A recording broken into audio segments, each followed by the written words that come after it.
L'invité régional, Michel Picard.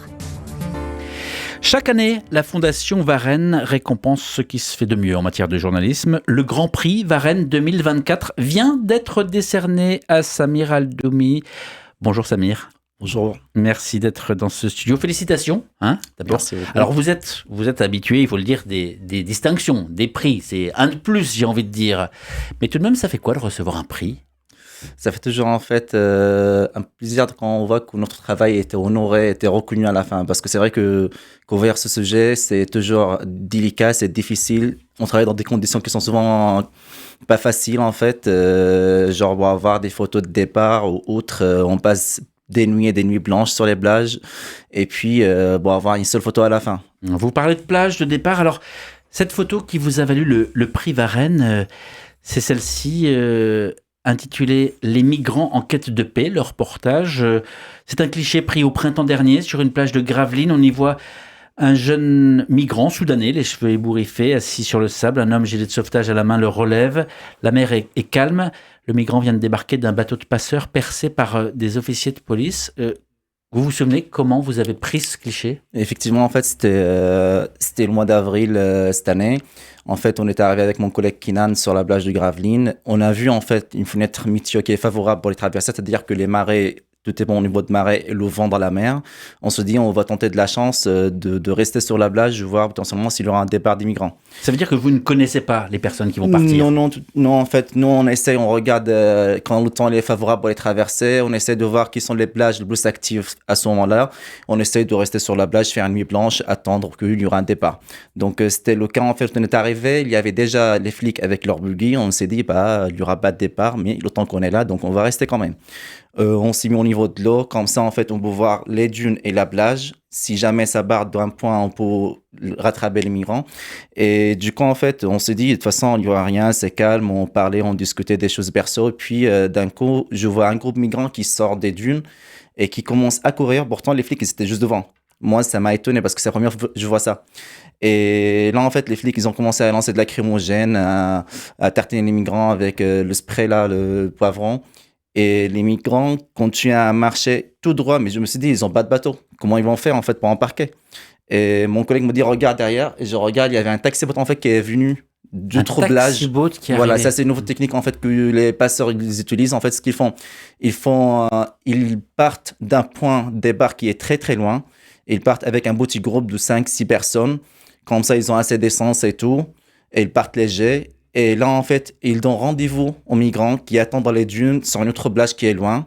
Et là, en fait, les migrants, ils ont coup à courir, à se mettre dans l'eau. Et comme les lois françaises aussi, ils interdisent aux flics d'intervenir dans l'eau, c'est-à-dire d'empêcher les migrants de partir une fois le bateau il est dans l'eau.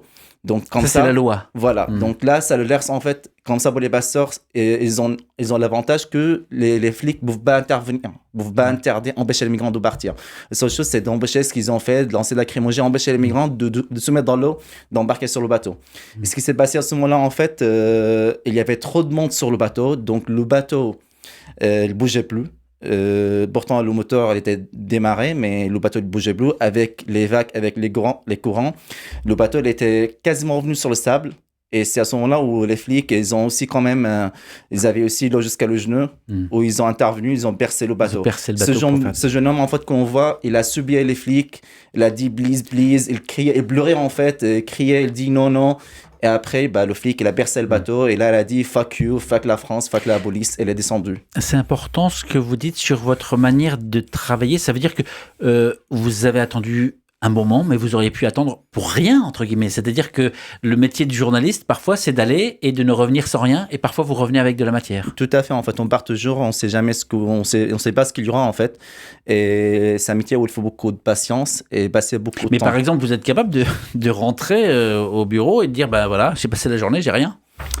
Ça nous arrive très très souvent en fait parce que par exemple cette année-là j'ai réussi à avoir 7 départs le mois d'avril et là récemment le mois d'octobre j'ai réussi à avoir quelques départs aussi sur une seule journée mais j'ai passé plus d'une vingtaine nuits blanches pour rien, on lit rien. Samir Al-Doumi. J'ai oublié de dire que vous êtes journaliste photographe basé dans la région Hauts-de-France, à Lille, ici, pour l'agence France Presse. Ça veut dire que les photos que vous prenez, que vous publiez, après se retrouvent partout, dans tous les journaux, en France ou à l'étranger. Tout à fait, ça c'est l'avantage en fait de travailler à l'AFP, où nos photos en fait sont pas limitées à un seul journal ou autre. On peut trouver ces photos partout. Donc mes photos là, on peut les trouver sur le Guardian, dans les journaux français, dans les journaux anglais, un peu partout en fait. Il n'y a pas de limite quoi.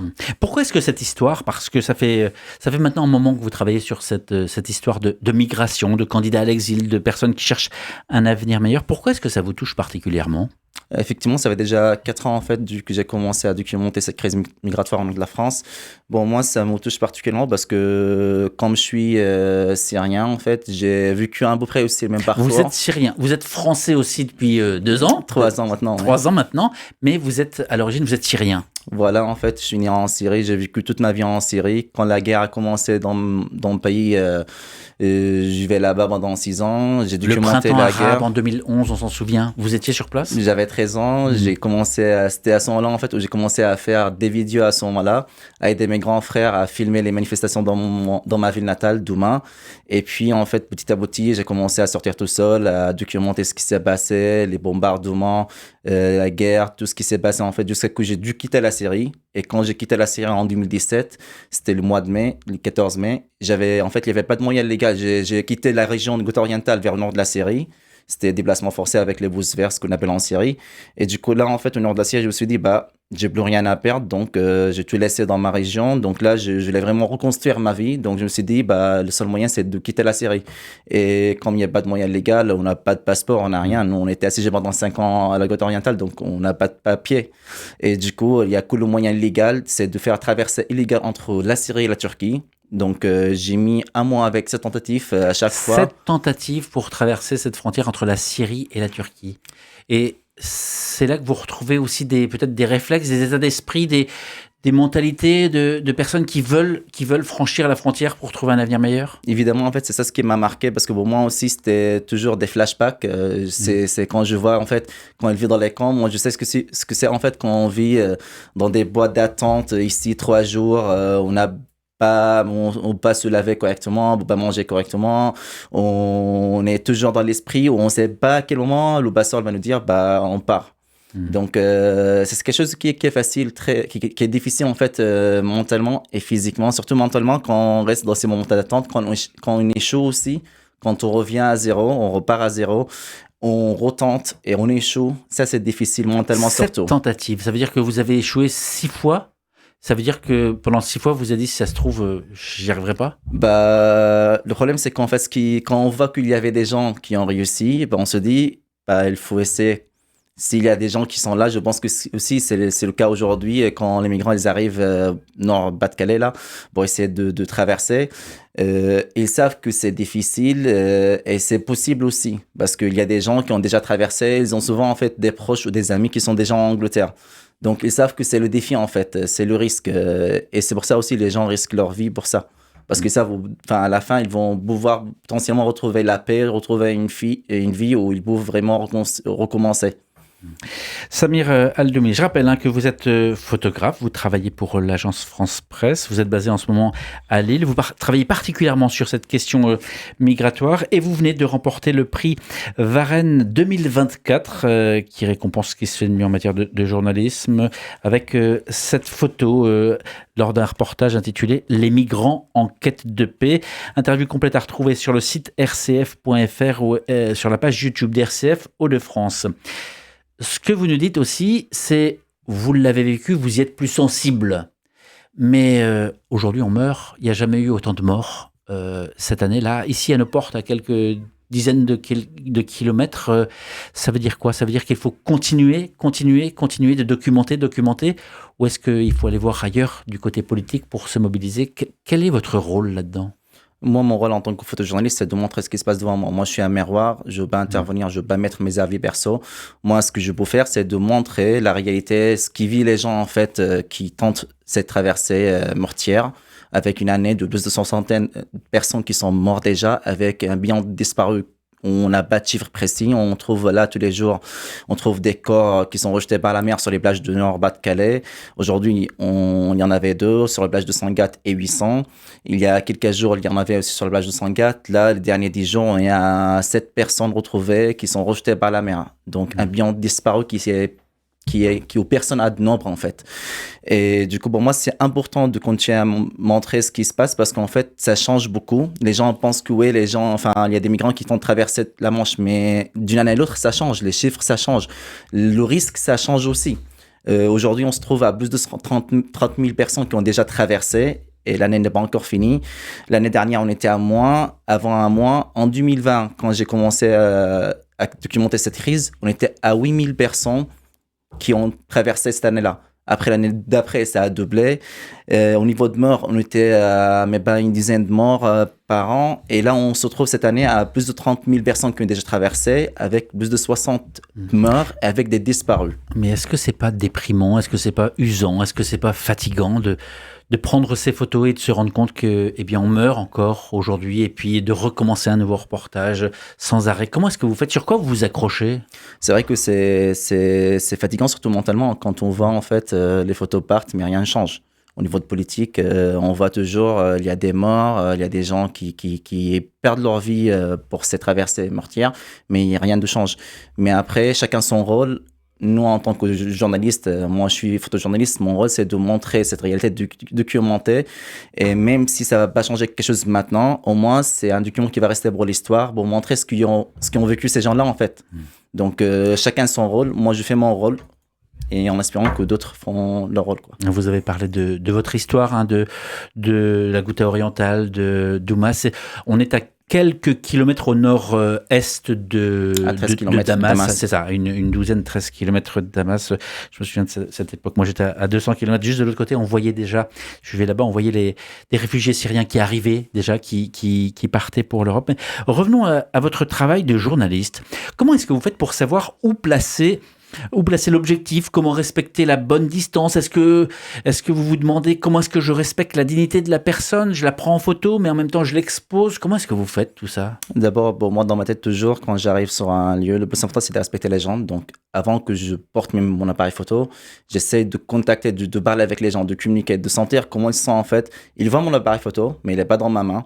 Donc, comment ils se sentent par rapport à ça? J'essaie de parler avec eux, de créer un lien de confiance. Et après, j'essaie de leur demander s'ils sont d'accord pour que je puisse prendre une photo d'eux ou autre. Parfois, on travaille dans des conditions comme des départs où on n'aura pas toujours cet avantage. Donc, moi, ce que j'essaie de toujours faire un eye contact avec les gens et parfois ça arrive très souvent que les gens ils veulent pas, donc là je dis ok, il y a pas de souci, ils me disent le visage ou un signe à la main ou autre et je respecte. Et c'est pas difficile parfois quand vous avez une très belle photo d'une personne qui vous dit en fait s'il te plaît ne l'utilise pas? Ça m'est arrivé la dernière fois en fait sur la plage de Neuchâtel de l'eau, il y avait une femme qui voulait pas, surtout en fait ils ont échoué, il y avait moitié de gens qui ont échoué de partir avec le bateau, donc ils étaient énervés. Moi je respecte, je comprends en fait leurs sentiments et ils voulaient pas. J'ai dit non, il y a pas de souci, vous inquiétez pas, j'efface la photo et ne vous inquiétez pas, il y aura pas de photo parce qu'en fait c'est avant tout de respecter les gens. Je veux pas être un problème de plus pour ces gens-là. Mais après je sais que moi ce qui arrive souvent aussi, parce que c'était le quand on était en Syrie, dans ces moments-là, les gens sont un bout sous la pression au moment présent, donc ils vont dire non, on vous bat, et plus tard, ils vont revenir. Est-ce que vous avez toujours la photo que vous avez prise? Ah, merci, désolé. Et ça m'est arrivé beaucoup en Syrie, et je sais que c'est le cas aussi de certaines personnes ici. Ils vont se rendre compte plus tard que c'était important de documenter ce qu'ils ont vécu aussi. Samir Aldoumi, vous parlez de la Syrie où vous avez commencé à travailler, vous avez appris le métier finalement, vous avez regardé des tutos sur internet pour faire des photos et puis vous avez vendu vos clichés à l'AFP. Ensuite vous avez retrouvé l'AFP en arrivant en France quand vous avez couvert la crise des gilets jaunes où vous étiez finalement habitué aux scènes de violence, donc ça ne vous effrayait pas alors que c'était quand même très violent. Aujourd'hui vous travaillez notamment sur cette crise migratoire, mais tout de même entre votre métier à l'étranger et ici c'est pas le même, on risque pas sa vie en France. C'est vrai que les conditions de travail sont pas pareilles, on ne peut pas vraiment comparer quand on travaille dans un pays en guerre ou dans un pays où il n'y a pas de guerre. Parce que là, en fait, on sort, on ne sait jamais si on va revenir. Quand on sort, c'est pas qu'on ne sait jamais si on va revenir parce que moi, je suis originaire de là-bas, donc j'ai ma famille aussi, j'ai mes amis, j'ai mes voisins qui sont là-bas. Donc quand je quitte ma maison, je ne sais pas si je reviendrai pour les retrouver aussi. Et ça m'a déjà arrivé, en fait, quand je partais, que ma maison était bombardée.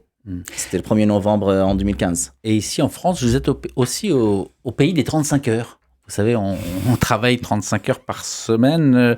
Comment est-ce que vous faites pour faire un bon reportage et pour respecter ces horaires de bureau, de temps de travail? Ce que j'essaie de faire, en fait, je fais 3-4 jours, je ne veux pas faire plus. Après, j'essaie de faire quelques jours de pause. Et aussi, moi, ça me permet de récupérer parce que c'est vrai que aussi, ce genre de reportage, c'est trop chargé aussi mentalement et tout. Parce que moi, si j'ai pas de départ la nuit, de toute façon, dans la journée, je passe mon temps dans les camps avec les gens, je parle, je communique. Donc aussi, quand on écoute toutes ces histoires, on voit tous ces gens-là, c'est pas facile aussi de rester vraiment longtemps. On essaie de faire l'équilibre, pas toujours évident, mais on essaie de faire de notre mieux. Et parce que vous êtes photographe, mais pas seulement spécialisé sur ces thématiques, est-ce que vous traitez d'autres actualités? Ah, bien sûr, en fait, je fais beaucoup. J'ai Par fait exemple? ça, genre là, cette année, j'ai fait le Festival de Cannes. C'était la première fois pour moi. J'ai fait les Jeux Olympiques. Je couvre les matchs de foot à Lens et à Lille régulièrement aussi. On fait des sujets sociaux, des sujets politiques, économiques. On fait de tout, en fait. Donc, vous avez 26 ans, Samir. On vous écoute, on pourrait se dire, si on ne vous voit pas, que vous avez un peu plus. Les jeunes qui nous écoutent, ou celles et ceux qui se disent « ce métier a l'air passionnant », c'est quoi les conseils que vous leur donnez pour réussir à y parvenir?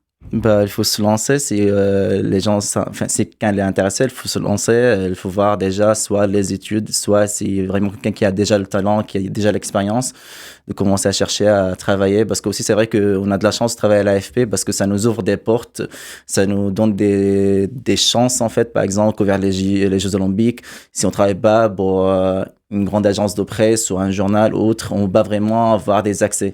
Donc, on est privilégié, on va pas dire le contraire. Mais c'est vrai que c'est un métier de passion et on a plein de sujets qui sont différents. Et c'est ça ce qui est intéressant pour moi parce que chaque jour, je fais quelque chose qui est différent que l'autre. Il n'y a pas de routine. Dernière question, on revient à cette crise migratoire que vous couvrez depuis plusieurs années. Jusqu'à quand allez-vous continuer à la couvrir? Le temps que je suis là, malheureusement, le temps que ça dure, je vais essayer de rester à rappeler le monde en fait. Mais on commence à s'habituer. On commence à s'habituer à ces clichés, triste. À ces images. C'est triste, ouais, c'est vrai que c'est triste quand on commence à en avoir de plus en plus, on commence à s'habituer.